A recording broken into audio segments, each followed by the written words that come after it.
Chapter 12, Carolyn Shines. The most beautiful light shines from the inside out. Have you ever had times in your life when things just didn't seem to go your way? Times when you wanted to whine and complain that life's not fair? Then you finally realize the world doesn't revolve around your being happy, and maybe it's time to grow up. Well, that describes the end of my junior year. Things definitely hadn't gone as planned. I'd once been in a happy bubble of a relationship, but that bubble had popped. I was now taking a look at the rest of the world around me. My friends had continued on with their lives. They had their own interests and places they fit in. For the first time in a while, I felt out of place and a little alone. As I looked at the others around me in relationships, I realized I no longer had my security blanket. It was just me, and I wasn't sure how to handle it.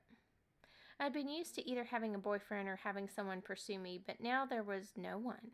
Even Jason, who'd never stop asking me out, was kind of giving me the cold shoulder.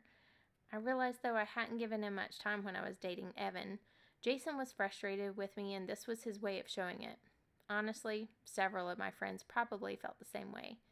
Ironically, once I stopped dating, it seemed that everyone else started. Jason was dating someone, Christy was dating someone, and several friends from church had recently gotten into serious relationships too. Then there was Carolyn. Carolyn was my best friend. She had watched me go from one guy to another, but had never dated herself. She had stayed home while I went off to 2 different proms. But things were changing for Carolyn. She was now getting attention from this really nice guy on the baseball team. Not only that, but she seemed to have befriended everybody. I was amazed at how many people she talked to as we walked down the hall, and she was suddenly glowing with this amazing confidence. That year, Carolyn went to not 1, but 2 proms, while it seemed I would be the one staying home. The tables were completely turned on me. No boyfriend and no prom. This was where I so desperately wanted to whine, "Not fair." However, I knew I needed to grow up and be happy for Carolyn, and I was happy for her. Maybe a tad jealous and still a little sad for myself, but I really did want great things for her. It was her turn to shine and my time to sit on the sidelines. Still, I was puzzled by the changes in my friend and wondered what had made such a big difference. Before, I had been the one that was confident, mostly because of the guys who liked me. But Carolyn's confidence happened before she knew that a guy liked her and before she started making more friends. If her confidence wasn't coming from a guy or popularity, where was it coming from? The more I watched Carolyn, the more I wanted to understand where her confident glow was coming from. Well, one night while sleeping over at Carolyn's house, I saw that she was reading her Bible in bed. I asked if that was something she always did. She said yes, it was something she chose to do every night. Now, honestly, I love God, but back then I hated reading, so unfortunately my Bible tended to go unopened except at church. I also noticed a difference in Carolyn at church. When we would sing, she would lift up her hands and face, eyes closed, and sing with all she had. She didn't care what others were doing. She just focused on loving and worshiping God. That's when it clicked. It was her love for God that was making the difference. Carolyn not only loved him, she was also willing to work at getting to know him and having a better relationship with him. I understood now. Her security in God gave her the joy and confidence to be happy in her own skin. That's what made Carolyn shine. When you shine like Carolyn, it's not because of your hairstyle or clothes or makeup. It's not because you're popular or have a boyfriend. It's because God is in your heart. You shine from the inside out, and people see that. God's love is so amazing that it transforms who you are and how we act. Matthew 5:14-16 says that our light was meant to shine and not be hidden. It should shine in everything we do. When others see that light in you, it helps them see Jesus.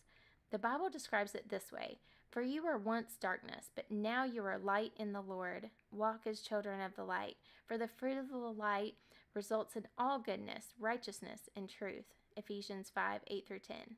And since God's joy doesn't come from our circumstances or status, but from within, we can have a joy and a hope even when things are hard. Now that I knew why Carolyn was always beaming, I wanted that for myself. I realized I needed a closer relationship with God. If only I had put the same effort into my relationship with God that I had put into my search for a boyfriend. This was my time to grow and to be molded into who God would have me to be. I wanted to shine. Little did I realize that God had already put me in a great place to start learning some valuable lessons. That year, I had signed up for a class called Industrial Arts. We worked on several customized projects using materials such as leather, stone, and clay, but it was the clay that really taught me about God. Clay, of course, is so very moldable. At first, we just worked it with our hands to roll, flatten, and score it together to create things. Then our teacher gave us special stains to paint with. The stains didn't look very good though, and half the time you couldn't even see the color. But once the pieces were fired in the oven, the colors became bright, glossy, and beautiful, and the clay pieces themselves became much stronger than before. Later, we worked with clay on the potter's wheel. The clay had to be in the perfect center of the wheel, otherwise it would fall when you tried to bring it up and shape it. Also, your hands had to be perfectly steady, pulling evenly and gradually, or again, it would fall. The clay tested my patience, and I had to start over many times. I thought being in control of the wheel would be easy, but I was wrong. It took someone much better than me to make a masterpiece. In Jeremiah 18, God tells us that He is the potter and we are the clay. After working with the clay, I understood why He compared us to clay. Clay has the potential to be so many wonderful things. It can go from one big old mess to something beautiful and useful when sculpted by a master potter. And each piece is unique. No two will be alike. Before the potter can begin, though, the clay must be in the center where he wants it to be. Finally, it will be put through the fire, which makes the finished piece stronger and more beautiful.